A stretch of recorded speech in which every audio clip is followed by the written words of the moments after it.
What's up, y'all? Welcome to another episode of Unhinged Immoral. I'm Jamila. And I'm Mecca. Treat today.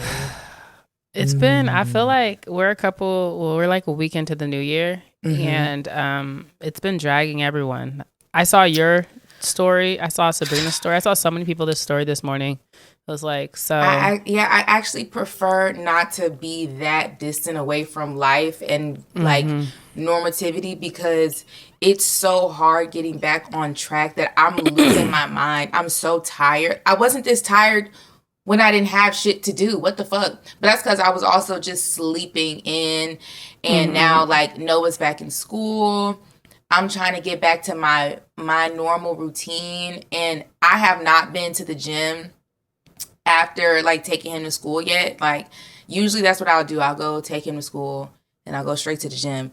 Bitch, I came home and went back to sleep. I can't. I'm like, bruh, I'm so dead. But also it's because, like, I've been going to sleep mad late, which is kind of usual for me. Like, I am a late nighter type of vibe anyway. But going to sleep at, like, 3 and 4 is abnormal. I usually go to sleep around, like, 1, 2.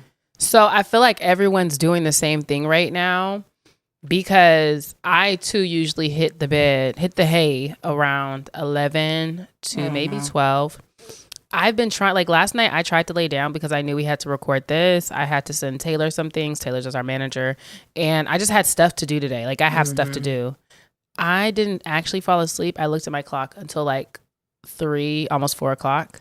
Mind you, I laid down. I tried to like shut my body down and it just wasn't happening. It doesn't work. And what's crazy is like I'll be tired in the middle of the day and I've been trying not to take as many naps because usually I'm also a nap girl, but because I know I've been staying up really late, I've been trying not to take a nap so that I can like save that, but nothing is fucking working. Like I just still am tired, but I think it's just more so like I just need to like do it and just get into the routine. So no matter what happens tomorrow, I'm going to the gym after I take Noah to school. I'm going to try to still do a workout, but I'm going to do a workout from home today because I am actually doing a 75 soft challenge. Soft. Fuck that hard bullshit. Y'all got me crazy. fucked up. Everyone's doing stuff at the top of the year. I'm doing a fast. The Daniel Fast police was after me. I saw that. So the Daniel Fast, all I know is they be eating Ezekiel bread. That's facts. Which I just started. So the reason I even know about Ezekiel bread is because my best friend Sydney when I need questions about health, wellness, working out, I ask that bitch. She knows all of the things. And so I was like, Sydney, I want to eat avocado toast. I want to be a little bit more healthier, but I also don't want to I'm not, no shade to the girls who are. I'm not finna do all that shit. You know what I'm saying? I'm not finna get the scale. I'm not finna count no calories. You know what I'm saying? I'm real, whatever. And she was like, oh, you can do Ezekiel bread. Come to find out that bitch is sold in the Frigidaire. Did not know that was refrigerated bread because if you keep that bitch out, it will spoil overnight. That's real bread, bitch. That bread is from the ancient times. It got all type of seeds and beads.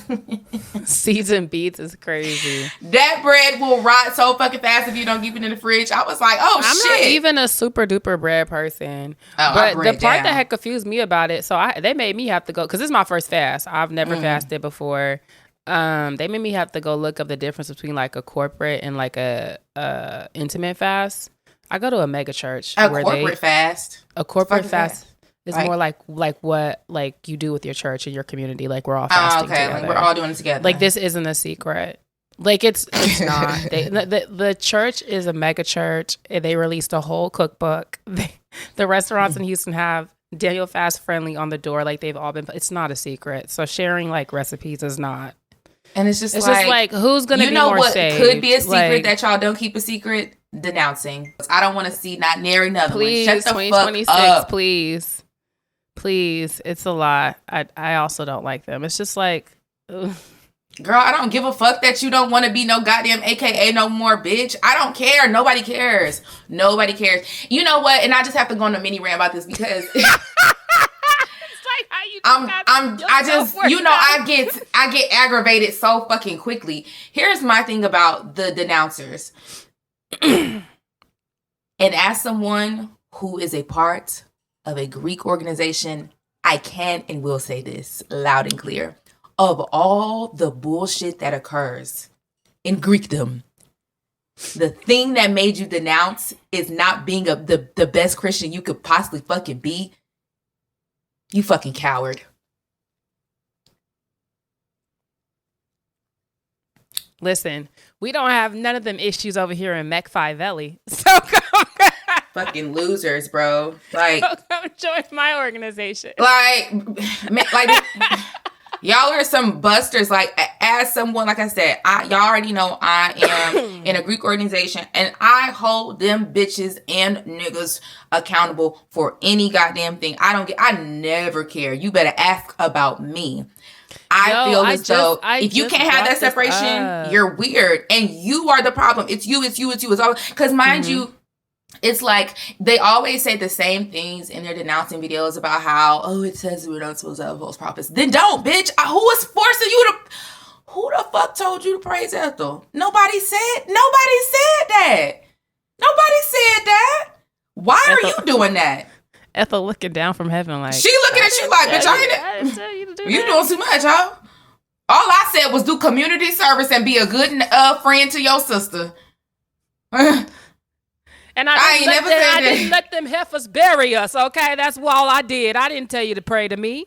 Nobody said that. So y'all are crazy.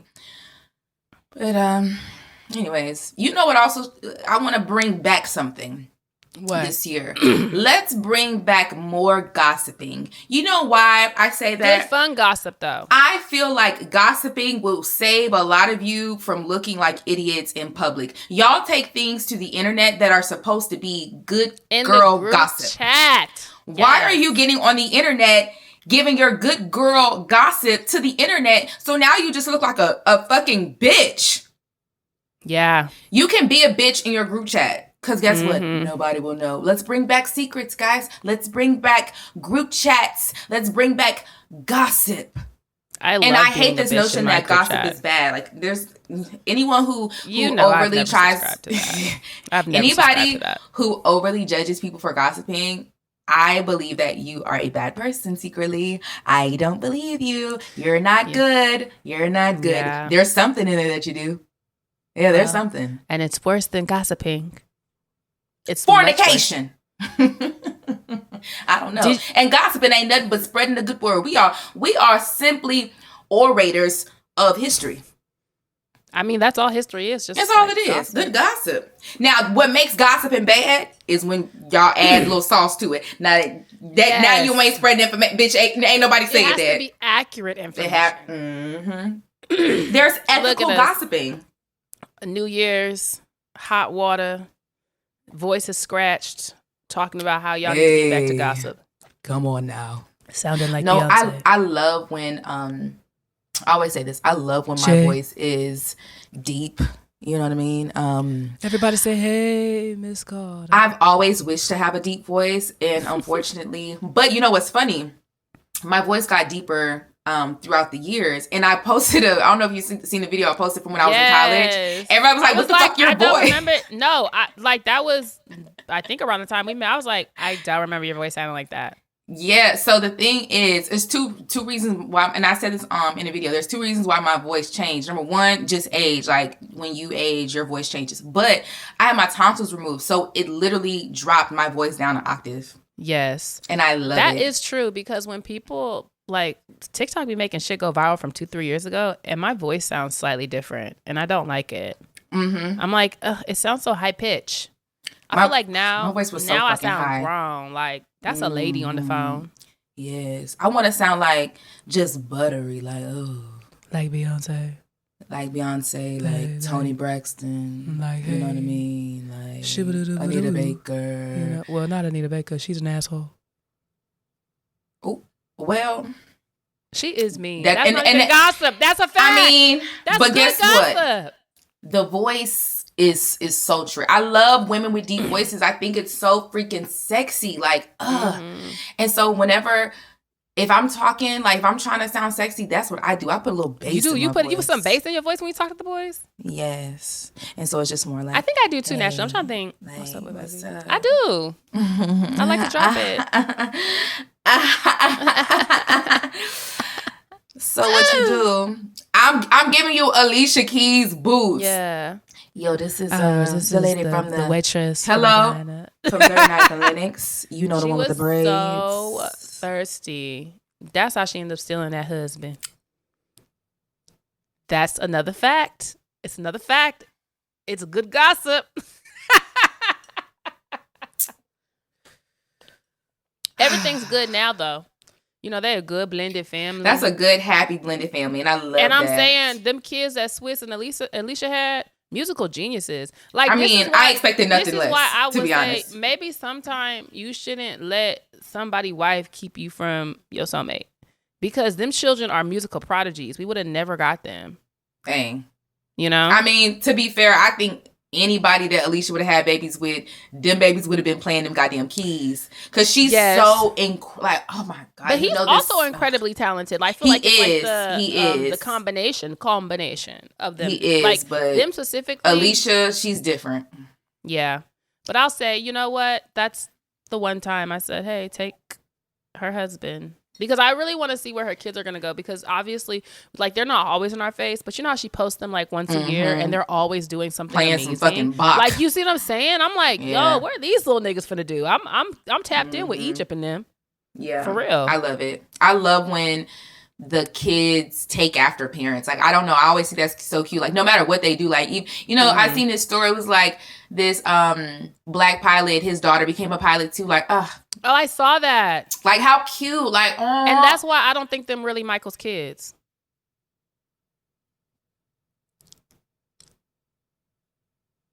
Why do we always got to go there?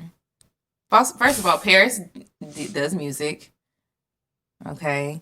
Prince is in entertainment. I don't know what Blanket's doing. I think Blanket's still, you know, he's just now kind of getting into adulthood. I was like, he's a baby. Like, not he's a baby, but he's like Jelani age. Maybe a little younger. Mm-hmm. I don't consider Blanket a full adult yet. I'll be real. Yeah, no, he's definitely a baby adult. Yeah. But the first two, they're in entertainment for sure. I'm pretty sure Prince is into film. That's cool. Paris does music, but you know, Paris is on her recovery journey. You know, my sister was. I do know she was on that hair run. She said that she was on a couple of things. She was on coke too. She got a deviated septum from it. She was on it bad. Yikes. Listen, if my daddy was Michael Jackson and died like that, I mean, that is very traumatic. I too and then would have been sniffing Janet every goddamn allegedly thing. Yoked her up and slapped the shit out of her when they were holding Catherine hostage. They had a lot of stuff going on. Listen. But that was very indicative of, like, our dad died tragically and we're all spiraling out. Like, it was I won't say it's normal, but, like, you hear about kids acting out like that after a parent dies. I didn't blink twice. I'm like, that tracks. Yeah. That tracks. It's just on track. Yeah. Unfortunately. But I will say Prince seems like he's adjusting very well. Like, I've seen a couple of it. Y'all know I'm so indebted to the Jackson family. I've just been kind of seeing him on the press runs and just talking to fans. And he just seems like he's good. And I'm like, my baby. Y'all all right? I just want to hold him. Y'all don't even know what your daddy did for me. But he seems like he's doing really good. And that made me happy. He does seem very well. Like, he definitely gives older brother. I was watching when they first dropped the, you know what I'm talking about, the trailer. Mm-hmm. They had done something. And the way he had his hands in his pocket and he was just leaning into the camera, I was like, oh, he runs shit. I'm like, aw. I love this. Like Michael Jackson, the first run shit. I just love it. I'm glad my good sis Paris is clean, baby. Please. I wish for everyone to be clean. Listen, especially not if you're addicted. If you can, you know, do your shit casually and just for a good time, not a long time, whatever. But if you y'all, you got to stop doing that hair run regardless. I don't care if you're addicted or not, baby. You got to get off that hair. I was not talking about the hair run. Okay, I was actually talking about the bumps. The more wrecks. The more, you know. I used to work at Nordstrom. I know a whole bunch of functioning cokeheads. Yeah. You know, like, I was just like, oh, this don't even seem like it's a problem. Y'all got it. Speaking of, Bruno Mars has a new album coming out. That's my favorite cokehead. I swear to God. Let me tell you something. I seen somebody on Twitter. I give it all to him. Listen, give it all. Somebody on Twitter had the audacity to try and say that Bruno Mars puts out the same song every time. I said, oh. You don't listen. And this is where you have to lose me, bitch. That nigga is the definition of just doing whatever the fuck comes to mind. Like That's an artist. Please. You know what's crazy? I actually was just talking, maybe it was you or maybe it was when I was in Atlanta. No, maybe it was Cam. Like, I didn't, oh, yes, it was Cam, because we were talking about Beyonce and Lady Gaga. And I was like, it wasn't until whatever Lady Gaga just dropped recently. I wouldn't consider myself a Lady Gaga stan, but I would say, what is it right? Maybe a level or two under a stan, where it's like, every time they do something, you definitely tap into it and give them a listen. You're just like, I feel the same way about Lady Gaga. Like, I wouldn't consider myself a stan, and that's nothing personal. It's just, you cling on to who you cling on to.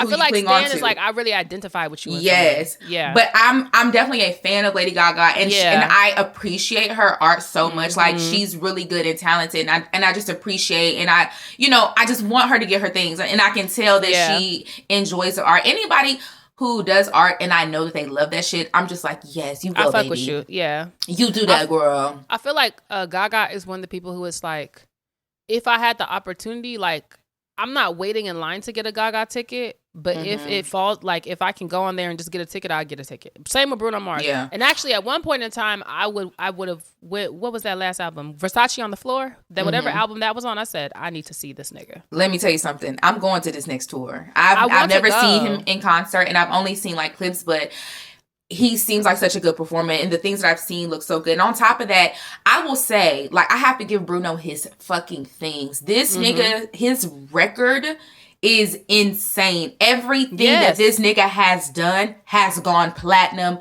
or gold. He is gold. He don't even have that much music out. That's what people forget. He don't even have that much music out, y'all. It's just that every fucking thing that nigga drops is so insanely good. Like, that nigga, and another point that we consistently make on here. You want to know why Bruno Mars is so good? Because he's a student of his craft. Ha! He studies the greats. And you want to know another thing? You know what? I just have all of these things. Lady Gaga, look at her. She's also another student. My thesis statement for this year.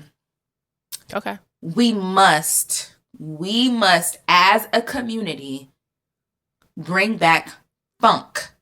And we must bring up our legends in funk. Because that when you are a student of funk, it tastes different. It does. And okay, so to your point, one of the offshoots of funk is New Jack Swing. I just saw the song that Cardi B and Bruno did. Someone had quoted it. It reached another level. The finesse song? The Bible say for my time. Cardi B, Yeah, finesse. Finesse. Oh, it's called. Yes. Finesse. I couldn't think of the song's name because I don't know what. But yeah, go ahead. Someone said, "I'm so shocked that this song didn't revitalize New Jack Swing." And I went back and listened to it. I said, "Oh, this is absolutely a New Jack Swing song." And when the way those drums. Yeah, I didn't put it together when it came out, but I was like, I love New Jack Swing. Like, that's one of my favorite genres of music. I would live. Shout out to that boy Teddy Riley. Ugh, goated. Teddy. New Jack Swing is so. I would love it. When Teddy worked with Michael. You say that like you were there. I was. The earth shifted. I was sound there. like Janelle Monáe. So in my dream when I had traveled. Y'all know I'm tethered to Mike. Come on now. But that Teddy is so insanely goated for that shit. I do think that, like, this year we're going to y'all do know this is the year of Beyonce, right? Y'all do know Act 3's coming this year, right? It's every 2 years. Buckle the fuck up, man. Buckle the fuck up. One thing I know, Giselle is on her motherfucking way, bitch. And if and when Act 3 drops as a rock motherfucking album, I'm telling you now, I'm going to be insufferable. More insufferable than I've ever been, which is hard to do. But I will find a way. The thing is, if it's a rock album, I'm going straight 2008 Mecca emo side bang. Like, because we've been here before. Like, we've been here before. You think I'm not going to pull out all the Tina Turner looks, mood boards? You think I'm not going straight into an appreciation that I have deep appreciation for, Anyway, the hairbands, the white boy hairbands of the 1980s, fashion wise, when we went to the what am I trying to say? When we went up to the Rock and Roll Hall of Fame. I was gonna say the Hard Rock Cafe. That baby drunk. She over here having strokes casually, mind you. Why like what? Hello? When we went to the Hard Rock Cafe. Mind you keep saying Hard Rock Cafe. When we went to the Rock and Roll Hall of Fame. Rock and Roll Hall of Fame, and their exhibit right now is Bon Jovi. And they had this beautiful shit, like their outfits over the years, because, you know, like they've never really stopped touring and shit. I was like, these crackers had drip. Let me tell you something. It was drip. So y'all may not know this about me, or maybe y'all have. So my dad plays guitar, right? Mm-hmm. My dad's been playing the guitar since that nigga was like 5-10 years old. I don't fucking know, for fucking ever. He's been in several bands.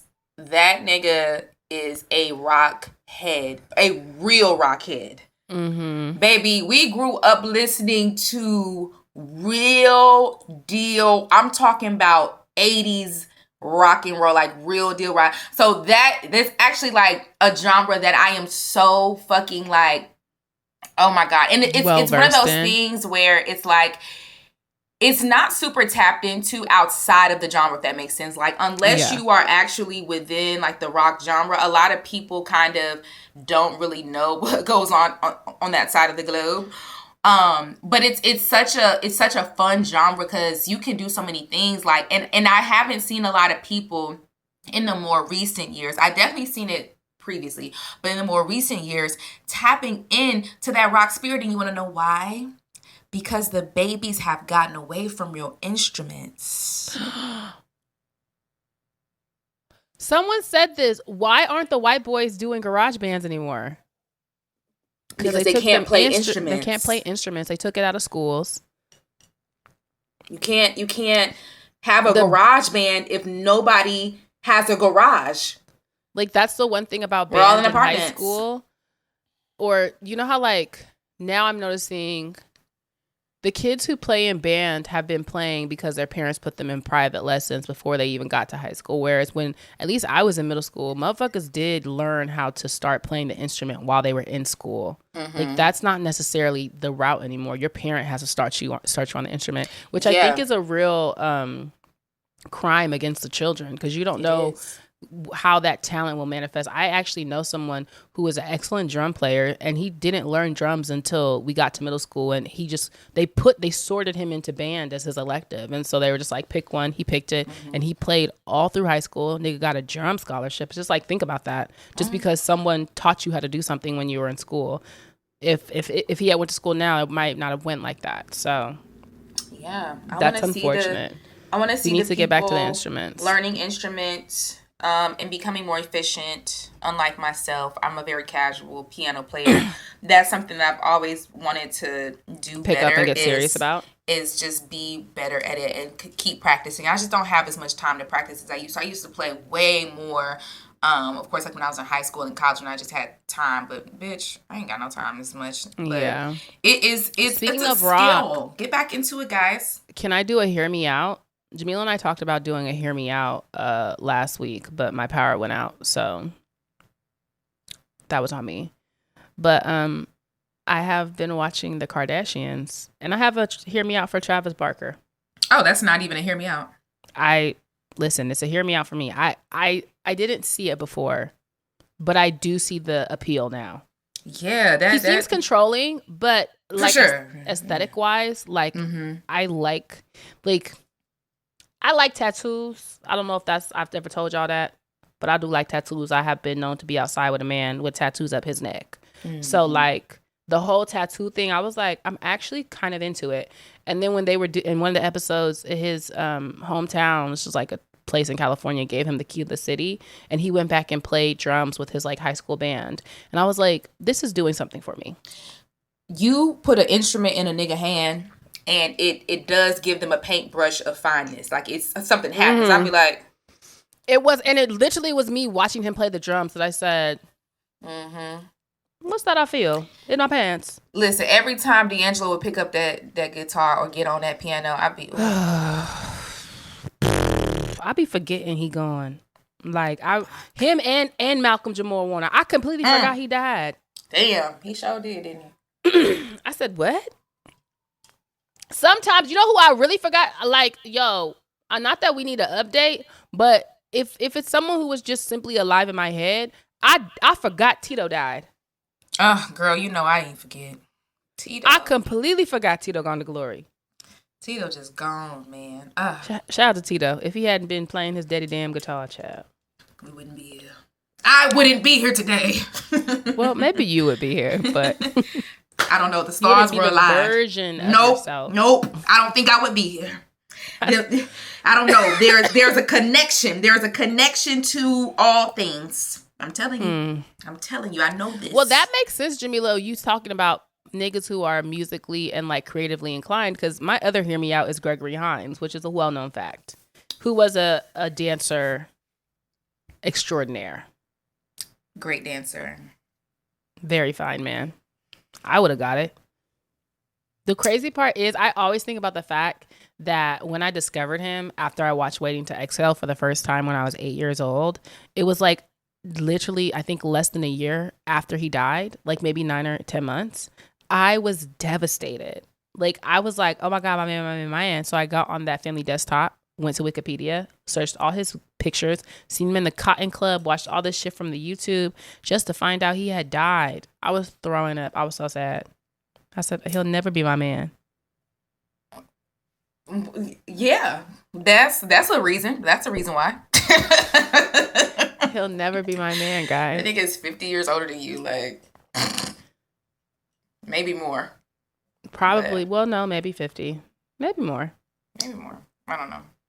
My Hear Me Out, which has been my Hear Me Out since I was a little girl, is Smokey Robinson.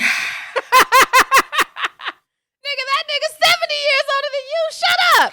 Do you see how she just tried to sit here and play with me about liking an old nigga and then gonna say Smokey Robinson with a straight face?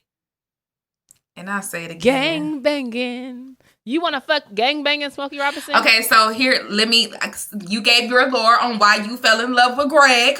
Okay. Now let me tell you how I fell in love with Smoke.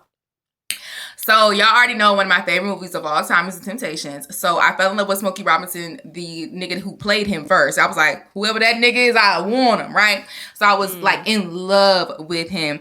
And if you know, at the end of The Temptations, the real Smokey Robinson is singing that song. This is, again, what fucks me up about reality, because, again, I'm like, okay, well, if that's the real Smokey, then all these is the real Temptations. That fucked my head up. I was not prepared for that. So when he goes, really gonna miss you, I said, ooh, I love him. And I've always loved Smokey, but also, like, again, I love talent. Smokey is one of the greatest songwriters we're in the same boat, because you watched Temptations as a little girl and looked at old ass Smokey Robinson and said, my love. Yes. But I think Smokey's very handsome. And Greg isn't. It was a way, yes, but I think that I love a thyroid eye. I feel like if you look me into the eye with the big thyroid eyes, like, that's going to turn me on. That's what I like about him. I'm glad you said that's what you like about him, because that's what I was going to say. Throws me the fuck off. But, really? I will respect the dead. That's so crazy. That's someone on TikTok said, after I said this, they was like, oh, you liking Ethiopians makes hella sense. I said, oh, that's a drag, but that's also like point A to point B. I do be liking the big eyes. I just feel like I like big eyes too. Yeah, but I in feel context, like contextual big eyes. You know what I mean? Like, I don't know. I like it a lot. It makes me feel like you're serious. Okay. Like, yeah, we're just having a conversation and you just stare at me. I miss you, my buddy. That's when he had them little dreads. I'll miss you, my friend. I promise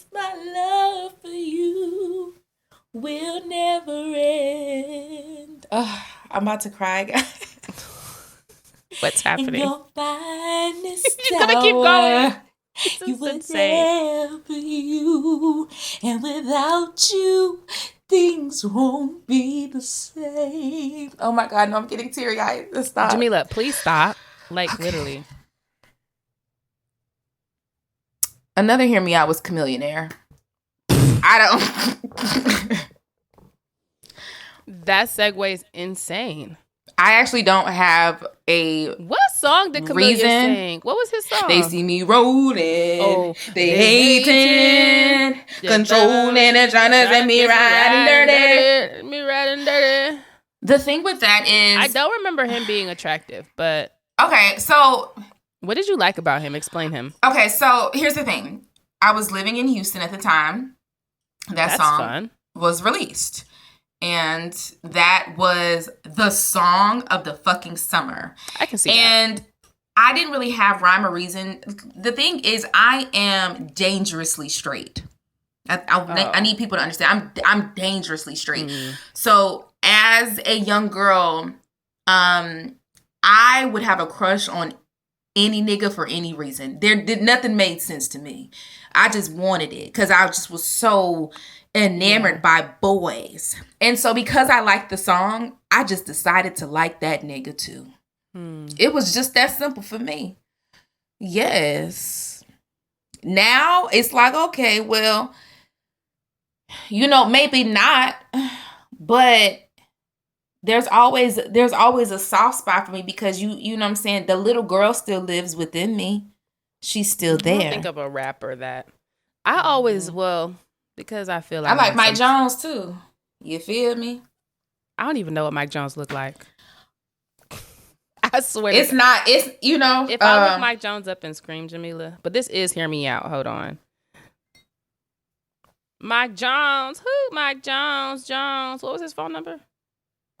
281-330-8004. Hit Mike Jones about the low, cause Mike Jones about the flow before I got that major deal, before that ice was in my grill. This girl didn't give a damn if I was here. Chill.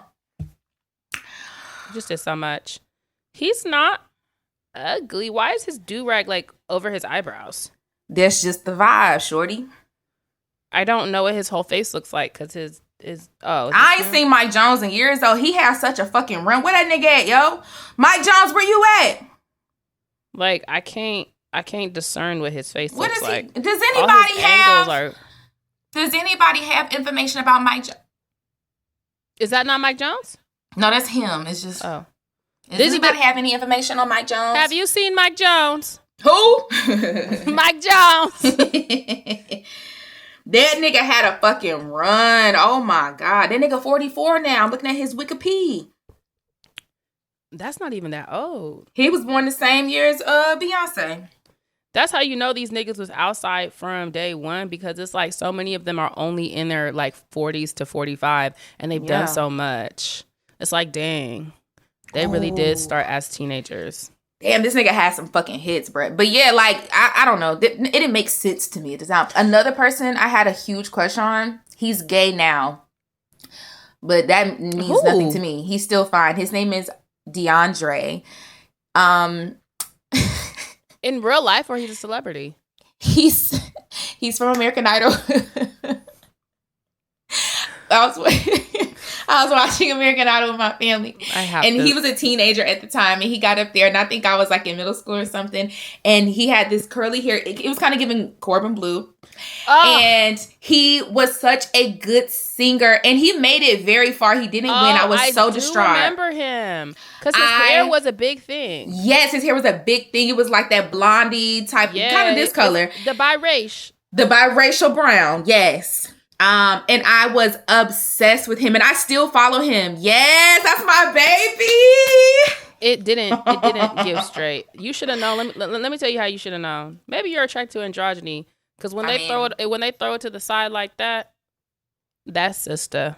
No, he's so that's beautiful. Amazing. He's so beautiful. So pretty. Like, I love him, and I still follow him to this day. That's so fun. And he still sings. Of course, he's not like a super mega star, but he is working. He's singing all the time. And he's very respected in the vocal community for sure. Because he But he sounds does like a so lot of good background now. singing.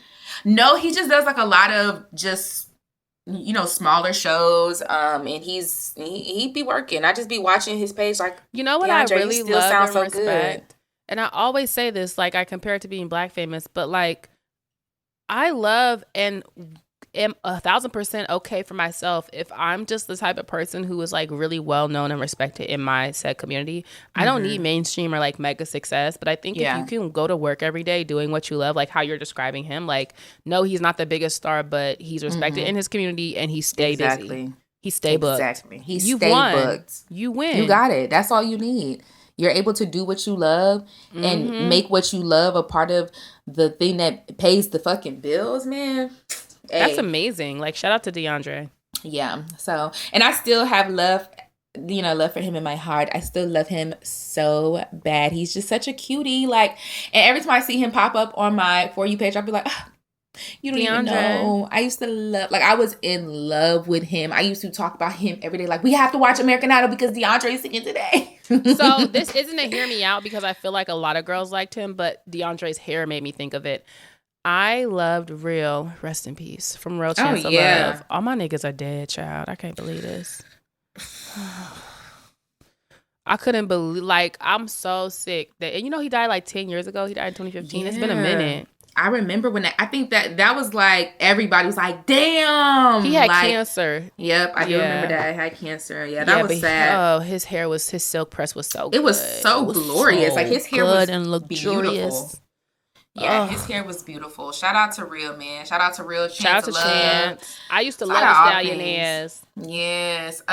What a time, man. Reality TV used to be so good. It used to be fun. They used to put real good personalities and really allow them to be themselves. Like, man, reality TV really, really used to be good. And I think now reality TV is, I don't know, it's a couple of issues, but it's like, we're not putting the funding into the reality TV shows that would actually be worth a damn. Like, yeah. Man, you know what it is? Oh my God. I just was talking about this because I have been deep into rich people family ensemble shows. So like the Kardashians, Kimora Back in the Fab Lane. I started. Love Kimora. Love her. Was obsessed with her. Was just talking about this with Darrington. Was the Baldwins have a show. There's a show called Love Thy Nader. There's a bunch, but what I'm noticing is they don't give nothing a chance to cook no more. I feel like, and granted, you always had to have a really good first season when shit was like on cable to stay on cable. I'm not saying this hasn't always been the thing, but with streaming, it seems even more so because on one hand, they don't delete the shows, so you can still actively watch them. And then on the other hand, they're actively pumping out new shows, so you never get the chance to discover like old shows. I feel like at least with cable, they would send it through the rerun cycle to see how it did, to like let it simmer, you know? I really think like the Baldwins are fascinating. You know, Alec Baldwin went and had like 7 additional kids, and that nigga's like 70. He has 7 little kids under the age of 10. His wife is this white lady who's lies about being Spanish and talks in a Spanish. Like, they're fascinating. Exactly. They're fascinating. Okay. This reality show took place after he accidentally killed that lady, which by the way, that was a crazy by situation. The way, no shade, I'm low-key an Alec Baldwin apologist because watching the show made me go look up that whole case. That set was fucked from start to finish.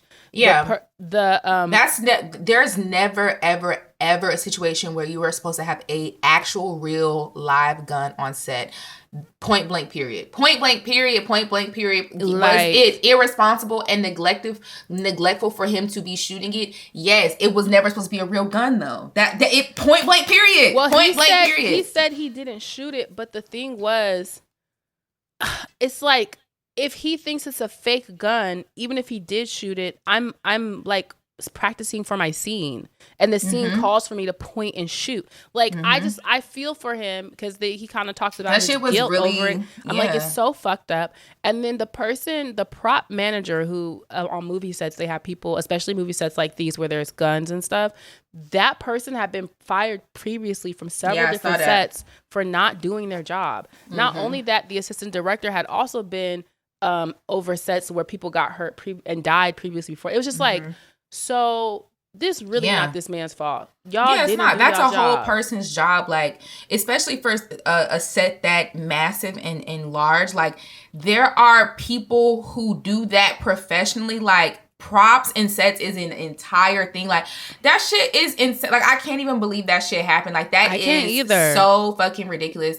And here's my segue into something that I also hate that happens that is slightly related but not. You niggas shooting these music videos and hiring videographers and using real guns in your set are going to hell. You are so incredibly dangerous. And the thing is, a lot of the times, so when we have these music videos, a lot of these music videos they're not up to industry standard as far as liability is concerned, as far as paperwork, right? Sometimes you just hire a videographer, you shoot it, and get it on, right? Because that's just the name of the game. You niggas who be having live guns, doing this in front of the camera is crazy as fuck. And I'm telling you, videographers right now, you freelance videographers, if you are shooting music videos, you tell them niggas no. You are not going to shoot them if they want to have live guns, real guns in that fucking video shoot, pointing that shit at you. You're fucking crazy. Don't let them niggas do that shit. I just had to get that off real quick. I mean, that's real. That shit's crazy. They do that shit all the time. I mean, think about this is an actual studio funded millions of dollars project.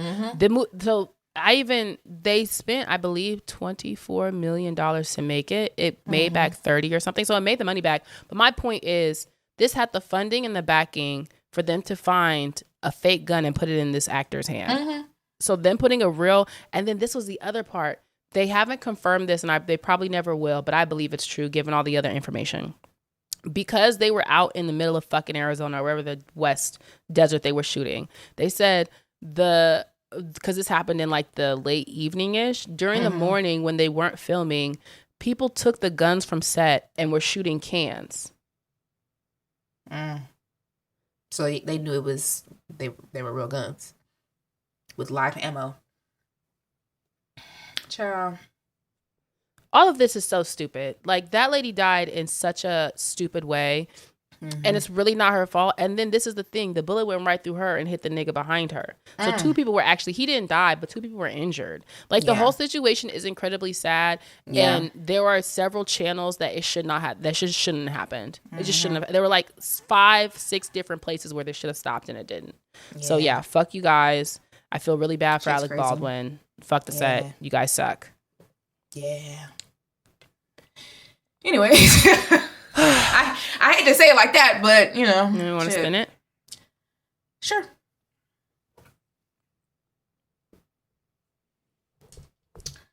Ow! Damn.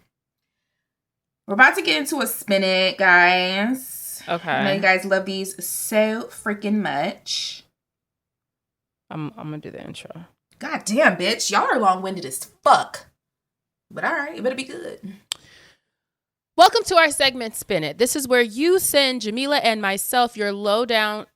Did I say that? Jamila and myself, your lowdown, nasty gutter snipe situations. Now, keep in mind, Jamila and I are not PR professionals. We just studied communications in undergrad. We're going to give you a little bit of a PR spin in addition to some advice. We might be a little shady, but it's all in good fun. Don't forget to send us your ages, your genders, your sexual orientation. Men, you do have to send your height. Races and political affiliations to @unhingedimmoral@gmail.com. Jamila, what do we have this week? Let's get into it. Female, 26, black. Hi, what Megan, did I say? Jamila. Thank you. Follow instructions. Hi, Mecca and Janila. Let me start by giving you ladies your flowers. I'm a huge fan of the pod and have been enjoying both of y'all's TikTok content. Both of y'all Thank have me you. dying constantly on Twitter as well. So thank you, ladies, for the laughs and for teaching me new things as well. You are so welcome. Thank you. I need help permanently friend zoning this man. LOL. Oh, We wow. met in college and he was a friend's roommate. I didn't think much of it. We were cool and I knew he had that hammer. Shout out to Gray Sweatpants. But I played it cool and we never talked much at all. He sells gardening supplies. Oh, he the weed man. Gotcha. And he Not got full the hammer? time. Sound like a good time. Not full time. He has 2 real jobs, LOL. We've met up a few times within the last couple years just for a cop and chat. He was your weed man. I moved to a different city than my hometown, so when I came home, I would always show love. I've always liked his energy, and he never made me feel uncomfortable, which I appreciate. I could tell he had a crush on me, but he was trying to not scare the hoes. I value our friendship and understand his journey, so instead of going my usual block and disappear route, I'm trying to do better. In November, I was laid off and had to switch my scenery, solo living. I'm tripping. I had to switch my serene solo living to a horrible roommate situation. After 7 months of job rejection and weird hater energy, I literally couldn't take it anymore. Mental breakdown and moved back home. During the last few months, he has been really supportive, encouraging me to come home more and give myself a break from the negativity. Anytime I come home, I'd end up at his house, but ultimately drove my ass back to the city at the end of the night without anything happening. One night I got a little too sauce and he said some NSFW things. What does that mean? NSFW? Not safe for work. So basically freaky, not safe for work. How the fuck did you know that? Is that like a thing? Yeah. It's like a thing. Okay, whatever. Do you remember when where the fuck code that come from? Remember when Bernard was that the nigga who sent us his dick? Yes. He said he used that acronym too, and that's when I looked it up. Okay. Anyways, this broke Bernard, the ice. don't send anyone your dick in 2026, bro. Please. This broke the ice on what I hope to be a solid friends with benefits situation. I have been celibate for almost a year, so it felt nice to have one person who only likes fucking once. Wait, what? So it felt nice to have one person who only likes fucking one person. Unfortunately, I am hot in the tail, and we had a pregnancy scare. All right. In which his response was the best possible one a man could give. I'm sorry, and we can take whatever steps you want. Clearly, it was fetus deletus, but we didn't even get that far. Shout out to Mother Nature and Aunt Flo, the uterus tag team champs. God damn. I mean, it needs to be like that sometimes. I feel like that situation brought us closer together, but not in a good way. We of course had Okay, I can't read today, guys. Sorry. We of course have had conversations about what we're actually doing, and my mindset is really, I like fucking you, I like hanging out with you, but the romance is just not there for me. His mindset is essentially, I'll wait for you to be ready. He's a Cancer, y'all. And if anything changes, we can talk about it, which is cool. But after sitting with myself, I know that he is not the partner I want. The big issue with having this conversation is timing. He got his second job and then lost his apartment. And I've been helping him navigate that because at the end of the day, he has definitely been a solid friend to me. But it kills me when we're together and I can see him making lovely eyes at me or he's trying to be romantic. And I have to say, hey, friend. I definitely don't want to kick him while he's down, but I feel like the longer I wait, the more infatuated he becomes with me. I can also tell he's trying to hold back on the lover boy energy, and that makes me sad because he really deserves somebody to give him the same. I'm a Pisces lover girl through and through, but I also know myself well enough to differentiate between falling in love and just lusting. He's a great man, just not my man. I want him to win in every aspect of life because he gives so much of himself to everyone around him. I just can't see myself being with him. I feel crazy because I also haven't gotten myself the opportunity to actually date in my 20s, 5 years single, and I'd be doing myself a disservice by locking in with a man I know I don't want to be with long term just because of how much he likes me. If I'm going to date, I really want to find my person, which is why the friends with benefit thing works for my current situation. My goal is to save some extra money and move back to the city I came from before March. I already know once I get out there, I'd be willing to actually give dating a try and don't want to have the idea of hurting his feelings in the back of my mind. I really just need a way to explain this to him without breaking his heart. I'd rather be his friend than have sex with him, and I don't want him to feel like I don't care about him or that he's a leap pad, his wording, for me. I truly thought this situation would be beneficial for both of us, but now I'm feeling like I'm stuck. Send help. Well, I hate to say this to you, but you can't be friends with that nigga, or he not gonna want to be friends with you. There's so unfortunately.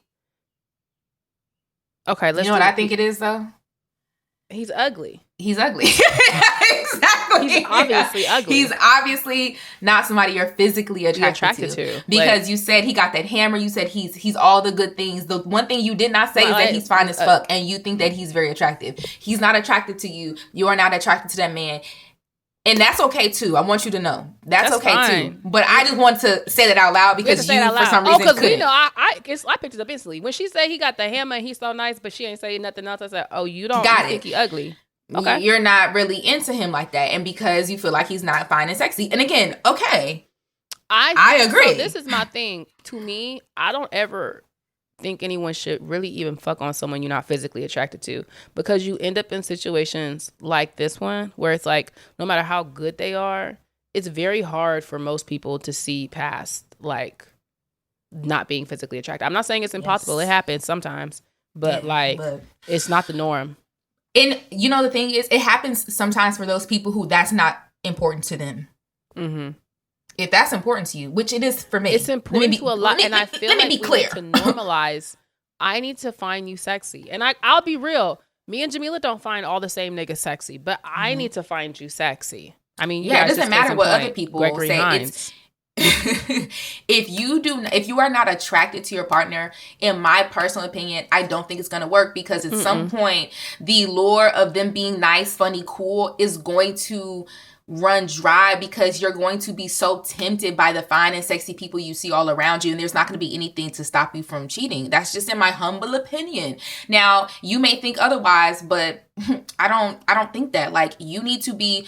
Now, again, attraction can't be the only thing, obviously. I think we all know that, right? Everyone always says it can't be all about looks. We know that, right? Like, yes, you cannot. But what's the first successful thing you see when you meet somebody? A successful relationship is not based off of solely looks, but that's a big fucking part of it, bitch. I do need to think that you are fine and sexy to want to fall in love with you. I don't think I can fall in love with somebody that I don't find attractive. Now, what is attractive? Who knows, right? Whatever I find attractive may not be whatever. That is super subjective. Who cares about what she thinks the millionaire is attractive? Well, I think Gregory Hines is attractive. So that's why we were saying it is subjective. It's just subjective on what you like. It is. But baby, I guess I don't think y'all gonna stay friends. I really got to be honest with you. I think that it's possible. Not right away, though. They only had sex once, though. Oh, it was only one time? That's what I'm like. That's what it seemed like in the message. It seemed like they only had sex one time, and then there was the scare, and then it was kind of like, okay. So I will say, sister, I have to be honest with you. You did kind of fuck up by fucking him. If you knew if he really had his crush on you and you didn't like him, now you didn't gave him the illusion that there's a possibility. I will say that. Yeah. However, it's not something that's completely hard to like backtrack from. There's. Now, if you how only you fucked do this once, you're fine. If you've now we perceive this differently. I thought you was fucking. That's your fuck buddy. But if not, let's go off of fucking one. No, because she was saying she thought it was gonna be a friends with benefits situation. They end up fucking. It became a pregnancy scare, and then after that, he damn near kind of was like even more like into her. And she's kind of like, I don't think I. So now she's kind of trying to figure out what to do. That's how I perceive that. That does change things. That changes my opinion. Yeah. So I think that in this scenario, this is what I'm going to tell you to do, sister girl. You need to start to put some distance between y'all. I don't mean necessarily physical distance, but I do mean physical distance, right? So say, because I know you said that's your weed man. I'm not saying he got to stop being your weed man, especially if he's all reliable. You know what I'm saying? If he going to give you the good discount, you know what I'm saying? So if you go cop and leave. You don't need to cop and match. Okay, that's how y'all get, because then you high, and when you high, you horny. Okay, so go ahead and cop and leave. Be like, oh, I gotta go ahead and go, right? Cop and match. This is how you know I don't smoke for real, because I ain't heard these words in about a decade since I was in college. Oh, you want to match me? I ain't heard that in so long. This bitch is a smoker. She know. You cop and leave, right? And the thing is, limit the conversation. You don't reach out to him ever unless you need weed, right? So now you are putting in that space of, this is my relationship with you. This is how I'm showing up for you, right? And if he reaches out to you, I'm not saying you have to ignore him, especially because you said you want to maintain a friendship.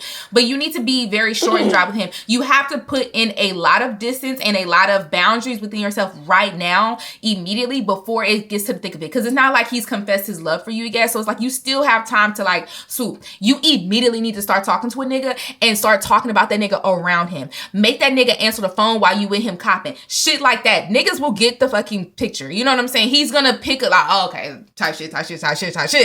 Go ahead and do that. Get you a new nigga immediately. I was gonna say, you should get the new nigga today.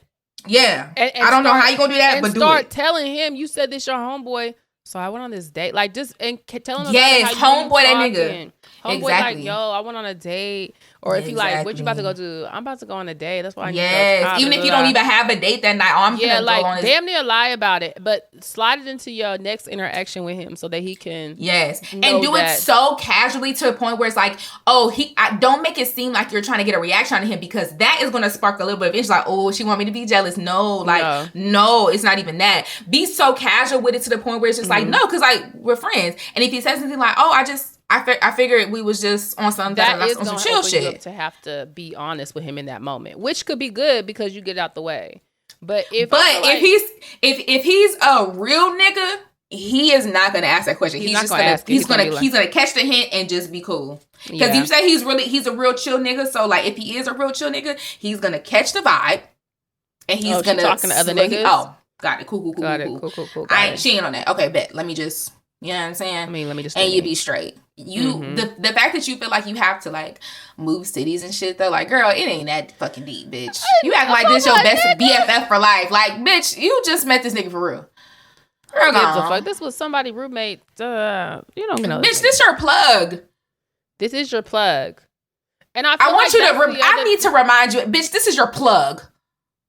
I mean, I'm gonna let the smoker talk because I don't understand the plug dynamics. Well, now hold on. I'm not just a smoker. I don't cops nothing. I don't have no weed man or nothing like that. I just, you know what I'm saying, every now and then, if there is a blunt in rotation, I will grab it. In Hampton, Kusi used to be having like lavender.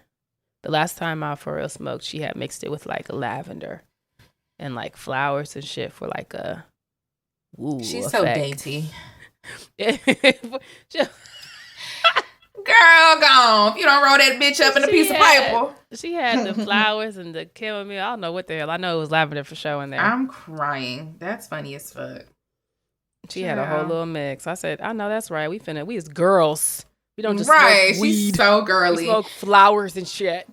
She's so girly. That's so funny. Yeah, it's girl.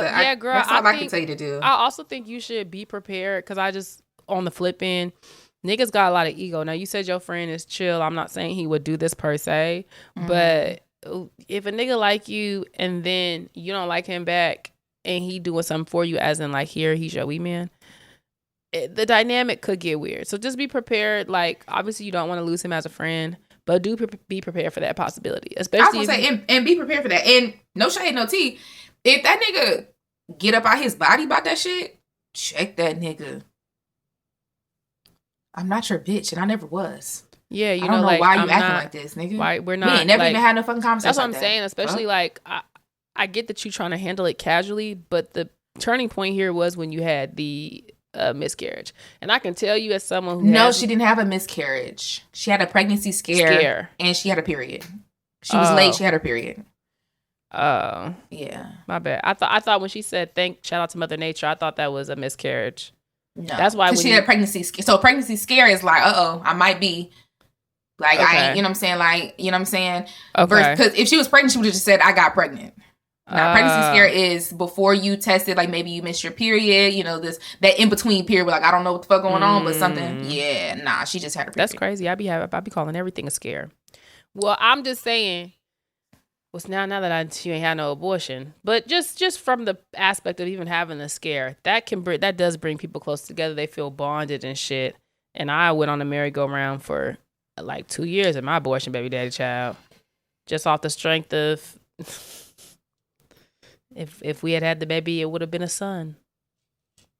Bitch thinks she fucking Daenerys Targaryen. Bitch, get out of here. It would have been a son. It would have been a son. Get the fuck out of here. It would have been a boy. So I know niggas do that. That's why I'm saying if he like that, you need to be prepared for him not to react kindly to this. And when I say kindly, I mean like just not want to be your friend. You might even want to start scoping new plugs whole time. Oh God. No, I'm serious. If you a serious, go ahead and prep. Go ahead and prep. Like, go ahead and prep. The nigga's not the only fucking plug. And then again, if you're going back to the city and shit, like you gonna need a new plug anyway. If you're going back to the city, you're not trying to go back to the fucking country or whatever the hell you're doing just for some fucking weed. Yeah, and it's just like and also, bitch, you talking about he got all this shit going on. Okay, well, I don't want all this shit going on. Yeah. I don't want all that. Like, it's especially because that's not your nigga or you don't want him to be your nigga. You don't have to hold this nigga down while he's going through a hard time. And the other thing is you said this several times, or a couple times at least, you're worried about his feelings. And although I can really empathize with that, because when I've had to break up with niggas, that is my like big thing. I don't want to hurt anyone's feelings. The one thing I have learned is that I'm doing more damage by like dragging it out versus just like cutting the cord and allowing them the time to heal and backing up. Because the other piece is y'all are friends. So it's like you about to hurt his feelings and give him a little space. Not to say and that no shade. If the roles were reversed, you think the nigga would give a fuck about your feelings? And or he would just get a new bitch? Wait. And that's what woke me up. Someone said that to me when I was talking about hurting niggas' feelings. She was like, niggas don't care about hurting our feelings. Ever. Niggas just... And I'm not saying be like niggas, right? I'm not saying be like niggas and be like heartless and cold. I'm just saying like you're giving a lot of consideration for somebody who is not your boyfriend and not even close. This is a nigga you fucked who's also your plug and he cool every now and again. So what? Is he giving you the weed for free? Oh, if you're a paying customer, nigga, tell that nigga get the fuck on. Like... Girl. But no shade. Y'all gotta stop fucking the weed man for weed. You fucking the tweet man for tweet? Says the bitch who texts the text man for text. Who fucks the text man for text. That's one of the best tweets I ever seen in my fucking life. You fucking the text man for text. You ain't getting shit from that nigga you texted. At least I'm getting some smoke, bitch. I know that's fucking right. But nah, like if you don't know how to like cut shit off, don't fuck the weed man. Yeah. You fucking your plug? Yeah, that's bad for business. Mind you, it don't sound like you getting this shit for free. That's my thing. Why? No, it's not even making sense, baby. I'm not Oh saying, my God. What are you getting out of this? Just feelings, big and dick. Annoyance. Big Y'all dick be thinking that there's only one big dick in the world. I want to tell you from experience, there's not. There's plenty. I'm going to say there's so many big dicks. There's plenty. And they have different shapes and girths. And sizes and widths turns and angles. Balls. Some have tight balls. Some have saggy balls. Yes. There's I like flavors. Saggy balls. We know you like saggy balls, bitch. Not because she goes on a saggy ball rant every goddamn every show. Let me tell you guys, saggy balls hitting it from the back, it's gonna tickle your clit. They do. A little slap. And and you see how she agreed with me. She didn't say it was wrong. You're not wrong, but am I about to get on here? I love saggy balls. I love like no, I'm not. Aesthetically, they're not as pleasing though. You know what I mean? Like low ass balls. Like aesthetically, it's like oh. But I mean, they serve a purpose, so I guess I'll let it ride. It's nothing I can do. What if they had a surgery to tighten up balls? They probably do. They have to be. They have vaginal rejuvenation surgery where they're cutting lips off. We actually do that at the spa, vaginal rejuvenation. You can get it surgically or you can get it like non-invasively. It's where we put this like machine that's like really long, like a penis, and we put a condom on it. And it sends like light pulses to tighten up your walls and make it so you can get wet. We have a lot of clients who are like postmenopausal and are having problems getting wet, because it helps with that. And it can also, if you put it on your clit, make your clit more sensitive. If you're in Houston and you're interested, visit Femi Aesthetics website. Straight face. Does that hurt? No. Okay. I mean, I had it done to just like feel what it felt like, and it's just like a little pulse. Like it's like a dildo, but it's connected to a machine. Okay. Yeah, I don't do it. Ashley does all that because it can't actually send sensations, so you can't actually orgasm during the process. Bitches is nutting in your clinic? Ashley said she's had clients nut before. Do they moan, or is it kind of like a silent From what she told me, she was like, the lady was trying not to because it's like obviously embarrassing, but it's like she did like, because it's literally pulsing you. It's sending like light energy.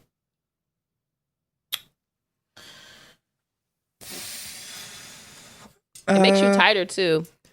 And we get a lot of women who come in like I said, postmenopausal or after they've had a baby, to tighten everything back up. But it naturally tightens up, but to like make sure everything's working. All right. Well, that's been another episode of Unhinged Immoral. But have you seen the vaginal rejuvenation surgeries? I have. No, so the surgery, I've seen the lip, where if your labia is very long, where they can shorten your labia and bring it back in. That shit makes my coochie hurt. Just the thought of slicing and dicing the labia majora. Who cares if you have a big labia? It doesn't really matter. I've heard some women say that if it's really, really extended labia minora, it could be uncomfortable. So I think it's more so, a comfort thing. But I feel like if that's probably like when they have really excessive labia. No, it's like, I know people, again, because we do this at the spa, like I know this is a thing, and they do it for cosmetic purposes as well. Mm-hmm. Like, I'm sure. If it's I've seen really Dr. Miami do a fat transfer into the lips to give a girl I did a fat see coochie. that too. I said, okay, I didn't. People paying for what I got. My God. How, like, you, sister, you want a fat pussy that bad? That, I mean, no judgment. I'm just. Surgically fat pussy. It just seems like, okay, you know what I mean? Bitches just spending money on anything. Like, it's not that deep. It's not that deep to have big coochie lips. It's not. It's not. Like, as someone with big coochie lips. It's not that serious to have big coochie lips. In fact, it's annoying because it's like everyone's always like, oh, I can see a print. It's like, I'm just living life, man. Like, please. Like, you just want attention. If you went and got it because you want attention. A PPL? Bitches out here getting PPLs, bitch. All right. Not no PPP. It's a PPP. PPL. You bitches make me sick. I do feel like, crazy. No shade, a lot of y'all have body dysmorphia. Oh, yeah, absolutely. I'm sorry. Like, it happens so often. I'm sorry. With the surgery girls. It's really interesting too. I've talked about this on TikTok where like I've had clients who, I think when y'all see big outrageous BBLs, that's not their first BBL. They've had like 2 or 3. And it starts out because they go get the one and they're like, oh, I look so good. And then like if I had a little bigger, a little smaller waist, but a little bigger butt. And it's like, you keep doing that. It's you're just going to keep chasing something. Yeah, that's not real. That you can't get. And now you look crazy and you're mad that people are telling you look crazy. And it really does start with dysmorphia because of the way the body swells after liposuction and BBL. So you see yourself at a certain size for like 3-4 months, and then everything goes down and you feel like you need to go back. It's just like, it's a vicious process that you should absolutely be aware of before you go get one, if you're going to do that. Yeah. Speaking of body dysmorphia and surgery, I will be getting my breasts done this year. Oh, you scheduled? Spoiler alert. Not yet. I still have one more consultation. this Friday with a different office just to kind of compare and contrast. But yes, I will be getting my titties done. Do you know what type of implant you want? Motiva. Interesting. Yes, Motiva silicone under the muscle between 300 and 350 cc's. Okay. It's to be determined. But yeah, it's when I looked at the simulation, and they of course took pictures and everything and then showed what it would be after the things, I said, bitch, put them in right now. Bitch, can I lay on the table right the fuck now? Right now. Shit. God damn that. it. I can't wait to get me some tits, y'all. As you know, I did have a baby, but it's not having the baby that altered my tits, guys. Actually, it was breastfeeding. So before I had a child, I was a B cup. I always had very, very small boobies, right? Just I had a scoop of boob, okay? And so when I got pregnant, my boobs swelled a little bit just with the hormones. Okay, cool. A B and a half. You know what I'm saying? It was still nothing crazy. But bitch, when that milk came in, my titties got so big. I loved my titties when I was breastfeeding. I would just stare in the mirror and look at those big old juicy jugs full of milk and just be like, wow, the woman you are. You know what I mean? The woman you are today. And so I breastfed for about 1.5 years. And then after that, of course, the milk starts to kind of just it takes a while to completely leave out. But after that, because my boobs grew from a B cup to a double D. And so I had a lot of stretching. And so now I had all this volume leave. So then your boobs kind of deflate, but I still have all the extra skin. I can pull my titties out of here, bitch. They're so stretchy. I don't have no issue. You know what I'm saying? They're cool or whatever. I've never had, a complaint. And you won't, because that shit's not real. You know what I'm saying? Just, for reference, I've never had no one ever, just because I want never the in the ladies, history of niggerdom. Hello? I just want the ladies to hear from the perspective of someone who's experiencing this real time. Because I know sometimes you can feel oh, I don't want to. No nigga has ever had an issue. Let me tell you something. Putting them things in their mouth. That's all I'm saying. I was 100 pounds heavier. I used to throw that t-shirt off and get butterball ass naked under the lights. You're this far in the situation. We're about to fuck. Because it's still a titty. You already know I'm fat. It's still a titty. What are we talking about? I feel like I get it, self-conscious. I'm not going to even sit here for I'm not someone who has parts of my body that I'm self-conscious about.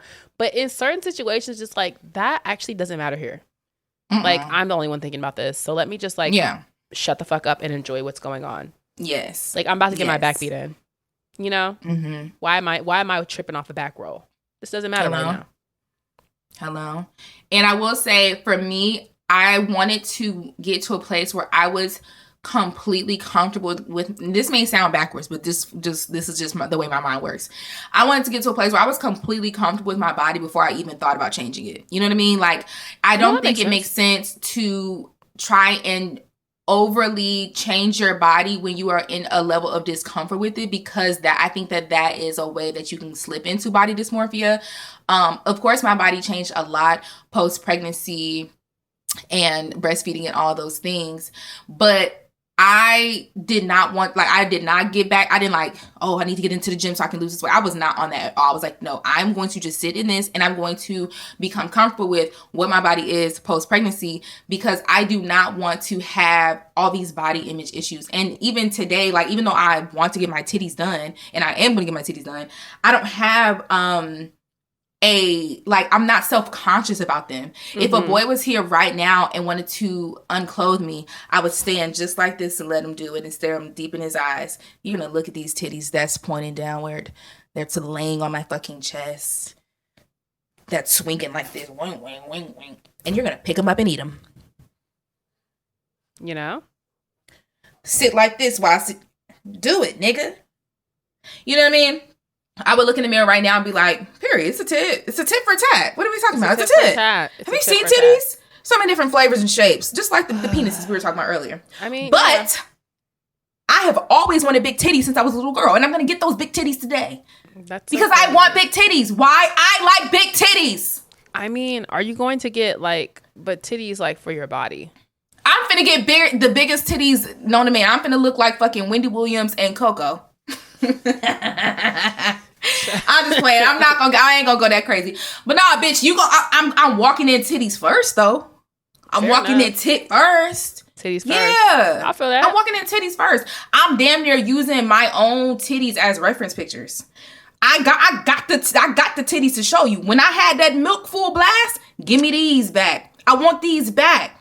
That's it. I want these back. So and that's actually really healthy. I want mine. I want my titties back. Give me mine. Give me my tits. I don't want anyone else's. Fair. So yeah. And I was gonna actually do lipo 360 as well. I was gonna do a full mom makeover, but no shade, no tea, guys. Who would have thought going to the gym actually does work? I have been actively losing my tummy. I didn't know. I thought you bitches was lying. It worked. Listen, I'm not completely done with my transformation, but come my birthday. Oh yeah, you'll definitely if you're doing your consults now, are you looking at February, March to do your surgery? You'll for sure be done by your birthday. I want you guys to know that when I reveal this body, you're gonna be sick. You should also make sure you do it because you need to give your tits time to drop a little bit. That's the only thing. You gonna see these titties when it's in my neck. I never gave a damn. I don't give a fuck. Let's watch them drop. Let's do an active, let's see Jamila's titties today. We are currently at a 45-degree angle, y'all. Let's see. Let's check back. We're gonna have them all drop. Yes, let's watch Jamila's titties drop. It's gonna be a whole I'm telling you guys now that I'm getting them done. There's no secret. I'm telling you guys now, you're about to see new titties on my chest. Yeah. Okay. All right. New year, new tits. New year, new tits. New year, new tits. And it's so exciting. It is.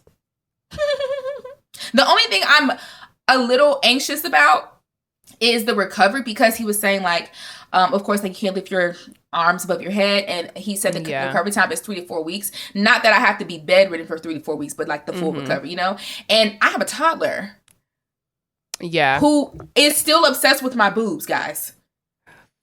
I'm gonna have to keep him far the fuck away from me for a minimum of a week, because he would literally jump on my boobs and be like, "Oh yeah, he can't do that."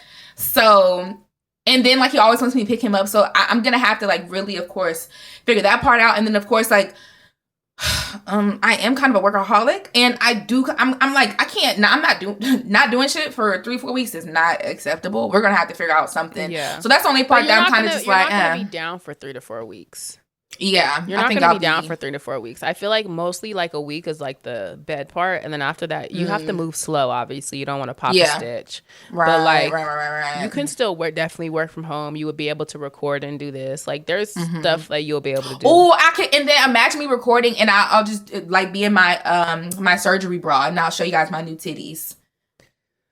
In her cotton.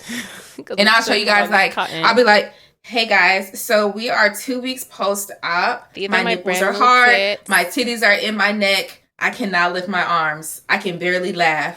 But I'm having a good time. Welcome to Unhinged Immoral. Welcome to Unhinged Immoral. I actually do plan on doing that anyway. Because like I said, I don't just plan on not doing shit for 3-4 weeks. Now, they did say, of course, you can't work out. I'm going to follow doctor's orders for sure. One thing about me, I never played about a doctor. I never played about a doctor. I never play about a doctor. I never played about a doctor. The doctor tell me to sit my ass down. That's what I'm a damn do. Okay. And one thing I have done before is underestimated surgery. When I had to get my tonsils removed, and he was like, yeah, you gonna this is a minimum 2-week recovery. And I'm like, all right, bet. I was definitely underestimating it. I'm thinking yeah, but not for me. I don't know why I always think I'm different and special, but I am. Bitch, let me tell you the fuck something. Getting them motherfucking tonsils removed is one of the hardest things I've ever fucking experienced. I feel like that recovery was damn near worse than recovering from fucking labor, bitch. Really? Because I couldn't talk. Oh. Y'all know me? Do you know me, bitch? Yeah. Mind you, I'm not saying I couldn't talk. It was painful to talk. I was just like, yeah. And I just would cry every day and I couldn't eat, bro. Like that shit was pissing. I could not fucking eat. I was so hungry and talkative and I couldn't talk. And I'm just sitting there like, I'm full of thoughts and I can't speak. I'm hungry and I can't eat. I'm full of fucking thoughts. I couldn't do shit that I loved. I haven't had my tonsils removed, but I have had tonsillitis and I had a similar experience. I had tonsillitis for 2 years. I had it in college when I had to fucking talk. And I was like, yeah, I can't. I had tonsillitis for 2 years straight. It would just come on and off. And that's what caused me to have to get them removed because the Christmas before I got my tonsils removed, they swelled up within a matter of a couple of hours. I woke up. My tonsils had gotten so big, it looked like I had golf balls in my neck. And they were closing in on each other. And I had to get on a plane that same day. I get on a plane. And I'm going to Texas for Christmas. I had to go to the emergency room because my breathing was being distorted and I could barely fucking talk. And they said, we're going to give you 4 shots in your ass, bitch. If the swelling does not start to go down, you're getting emergency surgery. It went down and I had to schedule my surgery as soon as I got back home. It was bad. That's insane. I know when I had tonsillitis, it got really bad. First of all, whatever they gave me, I was allergic to. So my eyes swelled up. And then this was like during the height of like codeine. They gave me codeine to like knock me out. Hated it. Was like, how are you guys drug addicts? I hate those things. Whatever them codeines, hydrocodones, codeine, promethazines. I don't like none of them pills because them pills like slow me down. It made me tired. It literally, I had to take one of those, and I kid you not, I was laying in the bed.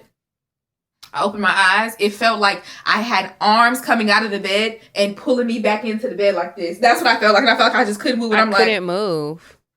I hated it bad. Get off of the drugs, people. No drugs. I love you. All right. Except for if you're a casual cokehead. Well, that's been another episode of Unhinged Immoral. Don't forget to like, comment, and subscribe. And you can listen to this wherever you listen to your podcast. Don't forget to subscribe to our Patreon. It is $8 a month. You get these episodes on Tuesday versus Thursday, in addition to like extra little goodies and series that we're doing.